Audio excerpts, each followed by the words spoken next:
With the America's Cup now locked away, inevitably attention now turns to what's next. The night after celebrations, Team New Zealand remained coy about who the new challenger will be and where and when the Cup will be held. But they were a little more forthcoming on what type of boat it will be sailed in. This is usually what happens when a certain class of America's Cup boat gets retired. But the mastermind of the current boat, Dan Bernasconi, doesn't think the AC-75 will experience the same fate anytime soon. I think it'll be quite a long time before Te Rahitai gets hung up on the side of a building. The revolutionary 75-foot monohulls have been hailed as a massive success. Well done to Dan and the people thinking about this class. Everyone was a little bit scared a couple of years ago. But that fear quickly became excitement as the flying boats reached speeds never seen before, with manoeuvrability to boot. I think that's why you saw a lot of tacking drills going on, pretty interesting pre-start. Not only did it make it more exciting for fans, but they were a big hit with the sailors too. The boat that we had, she was a weapon. I hope it's going to be the future for the Cup. And that'll be up to Team New Zealand whether it will be. They, along with the new challenger of record believed to be the Royal Yacht Squadron in the UK, will decide the details of the next campaign, including what boat will be used. Hopefully it'll be around for more generations of the Cup. The only reservation will be cost. Yes, it is expensive, but I think it really showcases sailing as a sport. It really inspires people to get into the sport right at the bottom level. Which is why it seems these boats are here to stay. Well, every member of Team New Zealand has a unique story of success, but no one more so than grinder Finn Henry.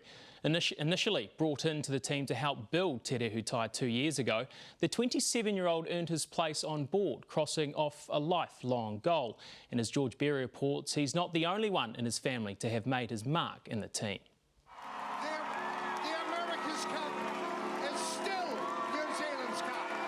It's a moment freshly ingrained in the memory of every New Zealander. And while it may be a bit hazy for Finn Henry now, I am a bit dusty, I apologise for my voice.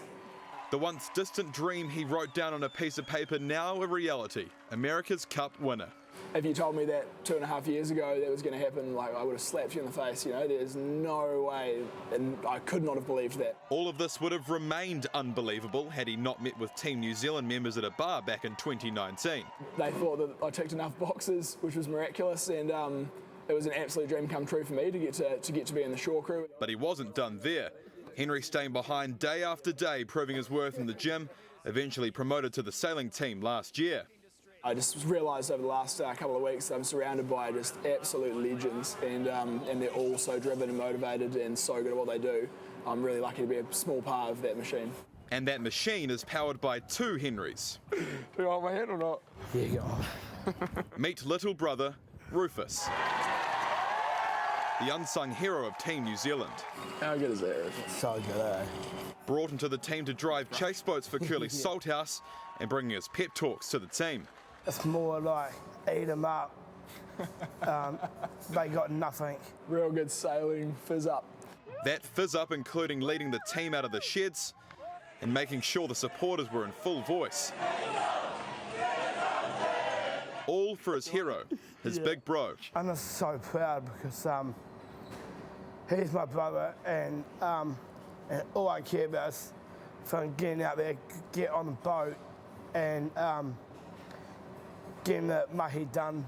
The mahi well and truly completed. It's going to get a cold on, mate. It's just the start of Finn Henry's sailing career, his right-hand man ready for the defence in 2025. George Berry, News Hub. Kia ora, good afternoon. Team New Zealand may be nursing sore heads today after a long night of celebrations, but attention's already turning to the 37th America's Cup. The new challenger of record is now looking at ways to take the world's oldest sporting competition forward once again. Victor Waters reports. Team New Zealand reacquainting itself with the old mug. The America's Cup altogether remains New Zealand's Cup.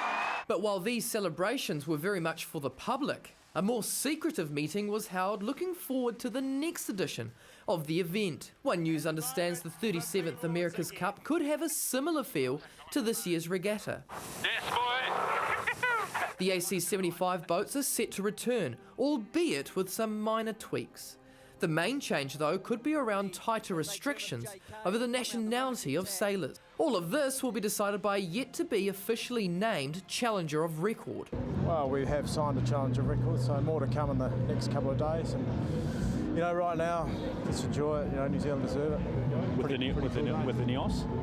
Can't say yet, actually. So, but it's something is signed. Absolutely. No, the Royal New Zealand Yacht Squadron has accepted a challenge for the 37th America's Cup. Another challenge will be improving the most technologically advanced boat the America's Cup has ever seen.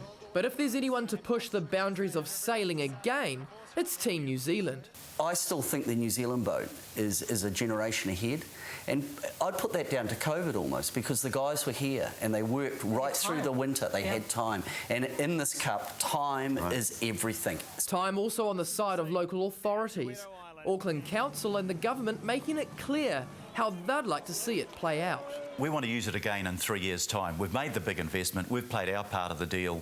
We've met our undertakings to Team New Zealand, and we'd love to have them back here again. Even Luna Ross's Jimmy Spittle wants Tamaki Makaurau to have another crack. And obviously I hope the event stays in New Zealand. In some ways I'd be shocked if it wasn't in New Zealand. So over to Team New Zealand to determine whether Auckland can repeat scenes like these at the next America's Cup. Victor Waters, One News. And while we've seen